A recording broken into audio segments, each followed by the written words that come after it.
25 రోజులు 3 ప్రమాదాలు 83 మంది మృతి.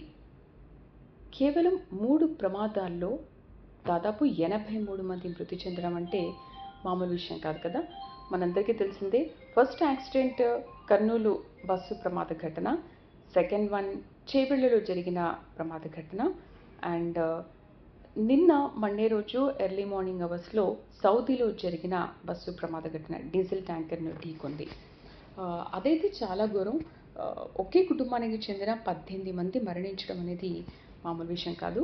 అందులో ఒక్కరు మాత్రమే, వాళ్ళ కుటుంబ సభ్యుల్లో చెందిన ఒక్కతను మాత్రమే యుఎస్లో ఉండడం వల్ల అతను ఒక్కడే మిగిలిపోయాడు.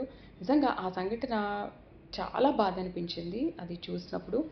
అసలు ఒకే కుటుంబానికి చెందిన 18 మంది సౌదీ టూర్కి వెళ్ళడం, మక్కాను దర్శించుకోవడం, 18 మంది ఒకేసారి మరణించడం. ఏదైతే చేవెళ్ళ బస్సు ప్రమాద ఘటనలో ముగ్గురు అమ్మాయిలు, ఒకే కుటుంబానికి చెందిన ముగ్గురు అమ్మాయిలు ఏ విధంగా మరణించారో, దీంట్లో 18 మంది మరణించడం కూడా చాలా బాధాకరం. ఏదేమైనా ఒక బస్సు ప్రమాదం జరిగింది అంటే కంటిన్యూస్గా బస్సు ప్రమాదాలు జరుగుతూనే ఉంటాయి. ఒక ట్రైన్ ప్రమాదం జరిగింది అంటే కంటిన్యూ ట్రైన్ ప్రమాదాలు ఇలా ఎందుకు జరుగుతున్నాయో అర్థం కాదు. ఏది ఏమైనా కూడా బస్సు డ్రైవర్ తప్పిదమే కావచ్చు, లేకపోతే నిర్లక్ష్యంగా డ్రైవింగ్ చేయడమే కావచ్చు, ఇంకేదైనా కావచ్చు, కానీ ప్రయాణికుల ప్రాణాలు గాల్లో కలిసిపోతున్నాయి.